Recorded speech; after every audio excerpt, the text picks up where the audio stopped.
एक तर संतोष देशमुख प्रकरणाला पूर्णपणे 1 महिना होऊन गेलेला आहे.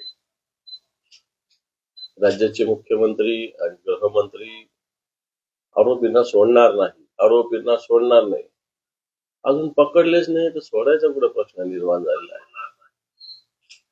काल सुरेश धस यांनी वेगवेगळ्या संपत्ती त्यांच्या भाषेमध्ये या आरोपींच्या जाहीर केलेल्या आहेत. एकीकडं संजय राऊत साहेबांचं 12 लाख का 15 लाख रुपयाचं ट्रान्झॅक्शन होतं. त्याच्यानंतर अनिल देशमुखांचंही ईडीने तर सगळ्या गोष्टी स्पष्ट केलेल्या आहेत. आणि असं असताना हे लोक एवढ्या प्रकारच्या मालमत्ता असताना ईडीचं याच्याकडे लक्ष नाहीये. ईडीचं याच्याकडे मुळीच लक्ष नाही अशा विषयाकडे.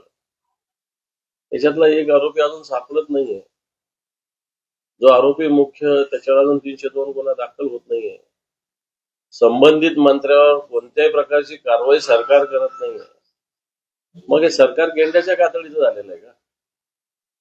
धडधडीत सगळ्या पुरावे सगळ्या गोष्टी आणि पूर्णपणे या महाराष्ट्रात ठिकठिकाणी गावोगाव अशा पद्धतीने आक्रोश निर्माण झालेला असताना सरकार मला असं वाटतं गुन्हेगारांना पाठीशी घालण्याचंच काम करतंय का? एकीकडं दाखवतं सरकार आम्ही आरोपींना पकडतोय, पण आरोपी पकडले गेले नाही. तर आरोपी आले, हजर झाले, सरेंडर झाले. त्यामुळे सरकारच्या या सगळ्या भूमिकेविषयी एक साशंकता निर्माण झाली. जो पब्लिक क्राय आहे मला वाटतं हा ओसरला. या आरोपींना रिलीज करायचा अशा पद्धतीनं भूमिका काही प्रकरणात सरकारने मागच्या काळात घेतलेली, तशीच भूमिका या प्रकरणात आहे की काय अशा प्रकारची शंका निश्चित सगळ्यांच्या मनात आहे.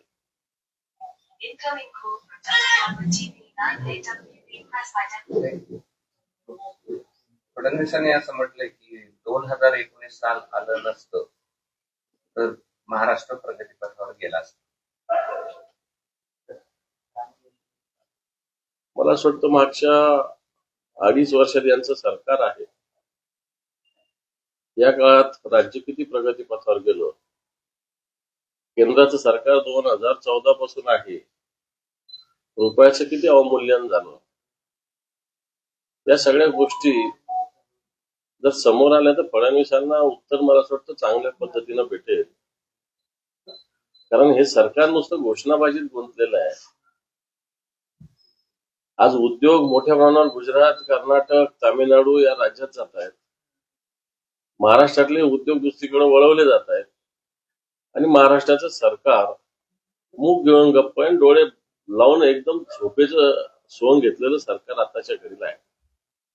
आणि म्हणून या सगळ्या गोष्टी बोलाचीच कडेन बोलाचाच वाद. 2019, 20, 21 कोविडच्या काळात सुद्धा जे सरकार महाराष्ट्रात होतं बाकीच्या ठिकाणी उद्योग बंद होते, परंतु महाराष्ट्रात हे उद्योग सुरू राहिले आणि महाराष्ट्र देशाच्या प्रमाणात जर विचार केला तर निश्चित प्रगतीपथावर राहिले.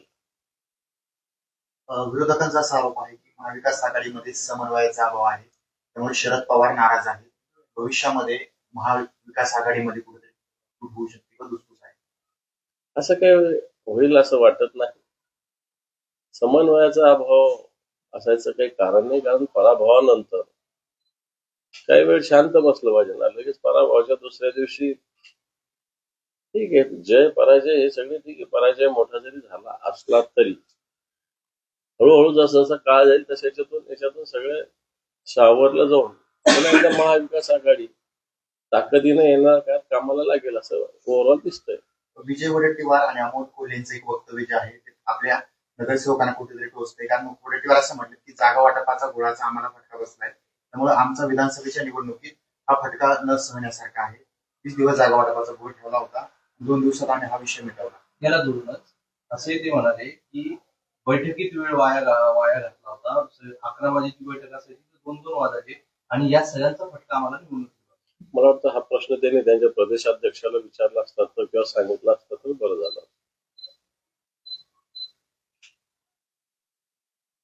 त्यामध्ये विधानसभेच्या पराभवामुळे काँग्रेसची मोडलेली पाठ अद्याप सरळ झाली नाही. दुसरीकडे शिवसेना अजूनही धोक्यातून जागी झाली नाही असं अमोल कोल्हे म्हणतात. अमोल कोल्हे मोठे नेते आहेत, विचारवंत आहेत, त्यांच्याशी मी काय बोलणार. त्यांच्या पक्षाची काय स्थिती त्यांनी सगळ्यात आधी बघितली पाहिजे. बावनकुळे यांनी वाल्मिक कराडांविषयी वक्तव्य केलंय. वाल्मिक कराड खंडणीचा गुन्हा, तरीही लाडकी बहीण योजनेचे अध्यक्ष. एखादा कार्यकर्ता जेव्हा चांगलं काम करतो तेव्हा त्याला पद मिळतं आणि एखाद्या काळात चांगलं काम केलं त्याला म्हणून हे असं पद दिलं गेलं. चांगलंय. मला असं वाटतं त्या बीड आणि परळीतले सगळे मागच्या 2-4 वर्षातले गुन्हे काढले ना, कोणाकोणाचा अपघातात मृत्यू झाला, पाय घसरून पडले, असे सगळे मृत्यू जर काढले ना, तर मला वाटतं कोण किती चांगले कार्यकर्ते सगळं समजून येईल. तशी फक्त इन्क्वायरी करायची हिंमत सरकारने दाखवली पाहिजे. पुण्यातील गुन्हेगाराच्या घटनाक्रमावरून अजितदादांकडून आयुक्तांवर टीका करण्यात आली आहे. जमत नसेल तर आम्हाला सांगा, आवेगाबाहेरचा विषय असेल तर आम्ही तो हाताळू आणि अधिकारी बदलू. आणि दुसरीकडे फडणवीसांकडून पाठराखण करण्यात येते. पुणे जिल्हा विस्तारित आहे आणि त्यासोबतच पुण्यामध्ये गुन्हेगारी वाढत आहे. हे पहा, पुण्यात गुन्हेगारी तर वाढली, हे कबूल केलं पाहिजे. पुणे असेल, नागपूर असेल, ठाणे असेल, नवी मुंबई असेल, इव्हन संभाजीनगर, नाशिक सारख्या शहराची आता अनेक गुन्हे मोठ्या प्रमाणावर वाढत आहेत. आता गुन्ह्याचं प्रमाण असं झालेलं आहे की गुन्हा म्हणजे अतिशय त्याला आता लोकही, सरकारही, प्रशासनही लाईटली घेतं. मग ड्रग्ज असेल, मर्डर्स असेल, फसवाफसवी असेल, त्याला अतिशय सहजपणे घेतलं जातं. भावना मेल्यासारखी स्थिती आत्ताच्या घडीला घडलेली आहे. गुन्हा घडल्यावर कोणालाही काही या टस का मस होत नाही अशा प्रकारची स्थिती झालेली आहे. आणि मला वाटतं पुण्याच्या स्थितीतून हे दिसत असताना एकीकडे मुख्यमंत्र्यांची भूमिका वेगळी, उपमुख्यमंत्र्यांची भूमिका वेगळी, सरकारने आपसात समन्वय साधला पाहिजे. जे फडणवीसांवर टीका करायची ते एवढ्या लवकर रंग बदलते हे आम्हाला वाटलं नव्हतं, असे आदित्य ठाकरे म्हणतात. त्यांना सरल्याचीच एक उपमा त्यांनी अप्रत्यक्ष दिली आहे. कोणाला? एकनाथ शिंदेनं. आणि एकनाथ शिंदे हे आधी फडणवीसांवर टीका करायचे, आता ते त्यांच्यासोबत आहे. काल आहे तस्मे नमा असं म्हणावं लागेल. काळ बदलतो तशा भूमिका बदलत असतात, तशा भूमिका त्यांच्या बदललेल्या. रायगडचं पालकमंत्रीपद माझ्याकडे असावं सगळ्यांचं म्हणणं आहे, असं गोगावले म्हणतात. रायगडचं पालकमंत्रीपद मला मिळेल असं मला वाटतंय. गोगावलेंचा हा विश्वास आहे. कोणाकोणाचे विश्वास काय काय कसे सार्थक राहतात. आता मला वाटतं कोणाच्या हातात काही राहिलं नाही. मुख्यमंत्री निर्णय घेतील, काही याची चर्चा होणार नाही. मुख्यमंत्री ठरवतील, ज्याला जे मिळेल ते त्याला घ्यावं लागेल. पक्षातील प्रमुख पदांवर बदल करा अशी मागणी पदाधिकाऱ्यांनी शरद पवारांकडे केली आहे. जयंत पाटलांची प्रदेशाध्यक्ष पदावरून बदली करण्याची मागणी यावेळी करण्यात आली. त्यांच्या पक्षाचा अंतर्गत विषय आहे तो. राष्ट्रवादी काँग्रेस, शरद पवार पक्षाचा अंतर्गत पक्ष कोण प्रदेशाध्यक्ष असावं, कोण काय असावं, हा त्यांचा पक्ष आहे. मनोज जरांगे पाटील यांचं एक विधान होतं की यांना घरात घुसून मारा, त्यानंतर आंदोलनं पाहायला मिळत आहेत. तर अशी विधानं केल्याच्या नंतर कुठेतरी अशांतता निर्माण होती. नाही, घुसून मारा वगैरे म्हणजे मग ते तसे आपण होणं हे काही गरजेचं नाही. पक्ष मार्गानं प्रतिक्रिया देणं हे काही वावगं नाही. फक्त त्याच पद्धतीनं प्रतिक्रिया दिली पाहिजे. घुसून मारा वगैरे ते सगळे विषय मग ते जसं वागतं तसंच आपण वागलं, मग त्याच्याने आपल्याला फरक असला पाहिजे असं मला तरी वाटतं. राज्यात कायदा सुव्यवस्थेचा प्रश्न निर्माण झालाय. पुण्यामध्ये कोयता गँग नंतर आता कोल्हापुरातही कोयता गँग पाहायला मिळतात. संभाजीनगरात सुद्धा काल एक जण किडनॅप केलं होतं. ही परिस्थिती आहे. मी सांगितलं सगळ्या राज्यात कायदा सुव्यवस्था स्थिती पूर्णपणे हाताबाहेर गेलेली आहे. गुन्हा घडणं हे आता असं नॉर्मल वाटतो. आधी एखादा घटना घडली तर ती अबनॉर्मल वाटायची, परंतु मला असं वाटतं आता माणसाच्या मुंबईच्या आता देशातल्या सगळ्याच महानगराचं प्रदूषण वाढतंय. तसं मुंबईचंही विशेषतः मुख्य शहर जे दक्षिण मुंबई या भागात प्रदूषण मोठ्या प्रमाणात वाढतंय. महापालिकेनं याच्या संदर्भात पावलं उचलण्याची आवश्यकता आहे. मधल्या काळात काही पावलं महापालिकेने उचललेली दिसतात, परंतु सिमेंटीकरण मुंबईचं जे होतंय हे याला मोठ्या प्रमाणावर कारणीभूत आहे असं एकंदर दिसतंय. मुंबई महानगरपालिकेच्या निवडणुकीच्या तोंडावर शिवसेना ठाकरे गटाच्या उर्वरित माजी नगरसेवकांमध्ये नाराजीचा सूर असल्याची माहिती समोर येते. चुकीची माहिती आहे. सगळे नगरसेवक एकत्रित आहे. सगळ्या नगरसेवकांच्या बैठका झालेल्या आहेत. सगळ्या नगरसेवकांना विश्वासात घेतलं जातं. कोणीही नाराज नाही. वाल्मिक कराड यांनी बऱ्याच लोकांना खंडणी प्रकरणी फोन केलेले आहेत. आवाजा कंपनीच्या अधिकाऱ्याला वाल्मिक कराड 2 कोटींसाठीची खंडणी मागितली होती. आता अशा काही घटना समोर येत आहेत. मागितली होती नाही, त्यातलं काही मिळालं हे सगळं समोर आलेलं आहे. आणि मग हे प्रकार त्या ठिकाणी मोठ्या प्रमाणावर चालतात. वाढवण बंदराच्या जमीन अधिग्रहणाचे आदेश जे आहेत ते देण्यात आले. जुनेच आदेश आहेत ते. वाढवण बंदराचं भूमिपूजन व्हायच्या आधीच हे सगळे आदेश निघालेले. आणि ती टोरेस नावाची कंपनी होती दादा, जे हिरे विकत घ्या, डुप्लिकेट हिरे, त्याचं जाळ एवढं पसरलं की कोट्यावधींची फसवणूक झालेली आहे राज्यामध्ये. अशा प्रकारे काही स्कॅम समोर येतात. ते जर स्पष्ट बोलायचं तर लोक सुद्धा प्रलोभनाला बळी पडतात. उगाच 2 पैसे मिळतात म्हणून त्याच्या मागे वाहवत जाणं आणि हे सगळ्यात मोठं चुकीचं आहे. कारण अशा कंपन्यांचं फावतं. आता अशा कंपन्यांना हे जर गोष्टी केल्या असेल, आता याच्यावर नियंत्रण कोणाचंच नाही, ना सरकारचं नाही आहे, ना कोणी काही करू शकत नाही. आपण जनतेनंच अशा पद्धतीनं गुंतवणूक करताना विश्वासार्ह ठिकाणी केली पाहिजे. हे सगळ्यात महत्वाचं. जनतेचं एक भूमिका याच्यामध्ये महत्वाची मला तरी असं वाटतं. जी कंपनी आणि ही कोणती का कंपनी असत नाही. आता लोक एकाच वेळेस गुंतवणूक करतात आणि एकाच वेळेस मागायला जातात आणि त्याच्यामुळे मला असं वाटतं अशा पद्धतीनं क्षोभ निर्माण होत असतो सगळ्या आर्थिक संस्थेत, असं मला तरी वाटतं. माझा अभ्यास एखाद्याच कमी असेल याच्यामध्ये, परंतु याला लोकच जबाबदारी असं माझं स्पष्ट मध्ये. लोकांनी आता या संदर्भात गुंतवणूक करताना 2 पैसे कमी मिळतील पण विश्वासार्ह ठिकाणी केली पाहिजे. दादा, आपल्या जिल्ह्याचा एक प्रश्न आहे. जो काही जन्मदर आहे लेकरांचं पाहायला गेला तर मुलीचं प्रमाण अतिशय कमी आहे. 1000 मुलांमागे फक्त 889 मुली आहेत. दुसरीकडे आता बक्षीस ठेवण्याची वेळ आली की जे काही कोणी गर्भपात किंवा गर्भलीन निदान करत असेल तर त्यांची ते रोखलं 1 लाख रुपयांचं बक्षीस आहे. ही स्थिती समोर येते. तर खऱ्या अर्थानं अनेक इनलिगल गर्भपात केले जातात. नुसतं आपल्या जिल्ह्यात नाही, राज्यात.